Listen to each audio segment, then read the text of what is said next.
Level 1, Pee Wee. You're 11 years old. You live in a neighborhood where the Crips control every block. You see the older guys on the corner. They wear blue. They have cash. They have respect. When they walk down the street, people move. Your mom works double shifts. Your dad left before you could remember his face. You're invisible at school. But those guys on the corner, they see you. You start hanging around. You don't ask to join. That's not how it works. You just exist. You run to the store to buy cigarettes. You carry messages between the older homies. You hold a package without asking what's inside. They call you a peewee, a tiny gangster. Level 2, baby gangster, BG. You're 14 now. You've been around for 3 years. One night, the big homie pulls you aside. You ready to put into work? You nod. You've been waiting for this. The initiation is simple. You get jumped in. 6 members form a circle. You stand in the middle. The count starts. You have to survive 60 seconds of fists and kicks from every direction. 1. A fist hits your jaw. 5. A kick to your ribs. You fall. They keep swinging. 15. You taste blood. 30. Your vision blurs. 45. You can't feel your face. 60. It stops. A homie helps you up. He hugs you. Blood drips down your chin. You're a baby gangster now. A BG. You're part of the set. They give you a street name. Lil Snap. Baby Crip. Tiny Loke. That name is your identity now. Your government name doesn't matter anymore. You still make no money, but now you have a family. You have protection. You have a purpose. Level 3, soldier. You're 16. You've been jumped in for 2 years. Now you get your first real job. You're a soldier, a shooter. When the set needs muscle, you show up. A rival gang is selling on your block. You and 3 homies roll up at midnight. You handle it. The corner is yours again. A store owner refuses to pay protection. You walk in with a bat. You don't say much. You don't need to. He pays next week. You start moving product. Weed first, then the harder stuff. You stand on the corner for hours. Hand-to-hand sales. You make about $300 a week. That's more money than your mom makes in a month. You buy new Jordans. You buy a chain. You buy a gun. A cheap 380 that jams sometimes. You feel powerful, but the risk is real. If the police catch you with that work, you're going to juvenile hall. If a rival catches you slipping, you're going in the ground. You don't sleep well anymore. You keep the gun under your pillow. You watch every car that rolls past your window. This is the life now. No going back. Level 4, Lil Homie.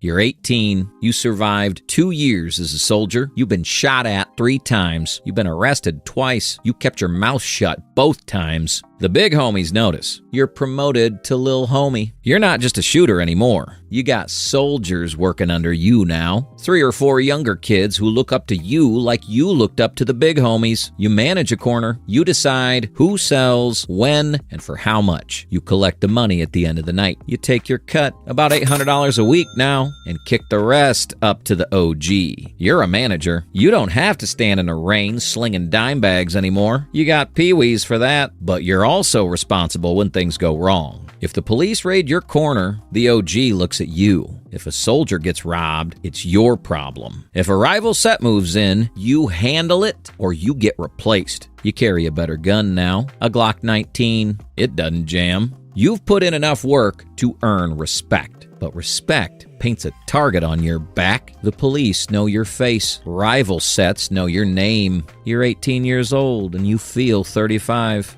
Level 5, big homie.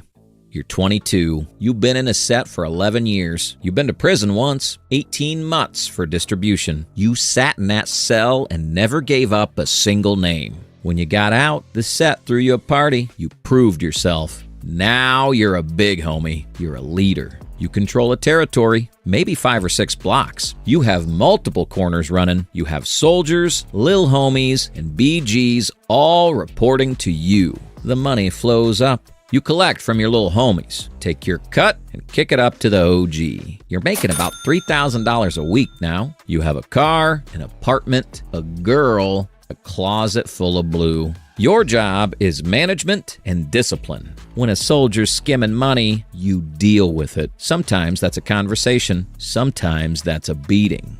sometimes that soldier disappears. You also handle politics. When another SAT wants to negotiate, they come to you. When there's beef between two soldiers, you settle it before it becomes a war. The police have a file with your name on it. Gang units knows your car. They pull you over once a month just to remind you they're watching. You can't leave the life. You know too much. You've done too much. The only way out is prison or death. Level 6. OG. Original Gangster. You're 28. You're ancient in gang years. Most of the guys you came up with are dead or doing life. But you're smart. You're careful. You're still here. You're an OG now. Original Gangster. You've been in a set since the beginning. At least, your beginning. You control an entire section of the city. Multiple big homies report to you. You oversee hundreds of soldiers across a dozen blocks. You don't touch the product anymore. You don't carry a gun. You have people for that. The money is serious now. You're pulling $10,000 to $15,000 a week. You've learned to clean it. You opened a barbershop, a car wash, a clothing store. The money flows through those businesses and comes out legal. To your neighbors, you're just a successful businessman who made it out. They don't know you never left. You hold meetings in the back of the barbershop. The big homies come to you with problems. You make decisions. Your word is law, but you're also a target. Every ambitious big homie wants your spot. Every rival set wants you gone. The feds are building a RICO case with your name at the top. You haven't relaxed in years. You check your mirrors constantly. You never sit with your back to the door. You trust no one completely. This is the price of power. Level 7. Shot Caller. You're 32. You got arrested. The feds finally built their case. RICO. Conspiracy. You're looking at 25 years. You're gonna die in prison. But here's the thing. Prison is where real power lives. You're sent to a federal penitentiary. Within a week, you've connected with every Crip inside. There are dozens. They run the yard. You become a shot caller. You're one of the leaders inside. You control what happens in your cell block. You decide who gets protection and who gets dealt with. You settle disputes. You enforce the rules. The prison has its own economy. Drug flows in through corrupt guards, phones come through drones, money moves through commissary accounts. You tax everything. You also communicate with the streets. Your girl visits twice a month. She brings news. She takes your orders back. You're in a cage, but you still have power. A guy on the streets is snitching on your set. You make a phone call. 3 days later, he's handled. A rival gang member gets transferred to your prison. You give the order. He doesn't make it through the week. Prison is your kingdom now. You have respect. You have authority. The only thing you don't have is freedom. But freedom's overrated when you're running things from the inside. Level 8. OOG. Original Gangster. You're 40. You've been in a set for nearly 30 years. You survived everything. Wars, prison, betrayal, bullets.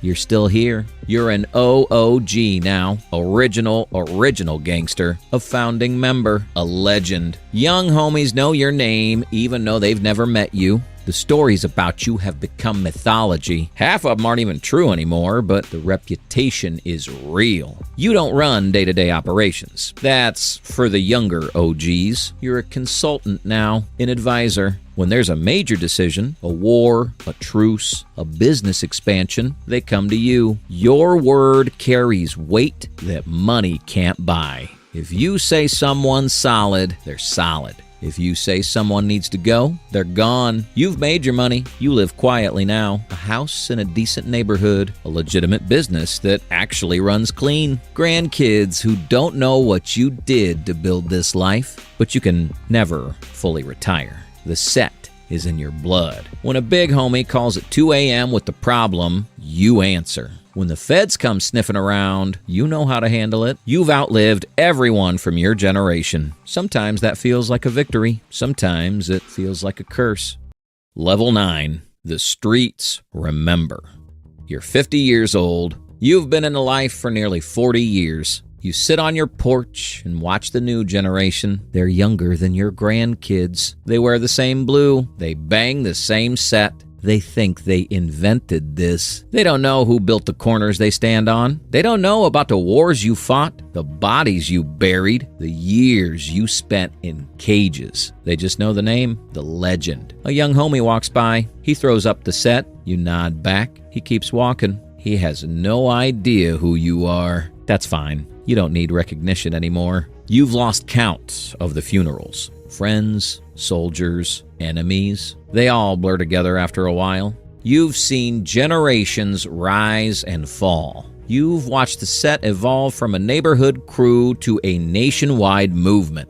And what do you have to show for it? A house, some money, scars that ache when it rains, memories that keep you awake at night. Your son didn't join the life. You made sure. Beat it out of him when he was 14 and tried to hang with the homies. He hated you for years. Now he thanks you. Your grandson asks about the tattoos on your arm. You tell him they're mistakes. He doesn't need to know the truth. There's no retirement. There's no walking away. You're a Crip until you die. Blood in, blood out. You look at the corner where you first stood 40 years ago. There's a new Pee-wee there now. He's 11 years old. He's watching. He's hungry. You see yourself in him. And the cycle continues.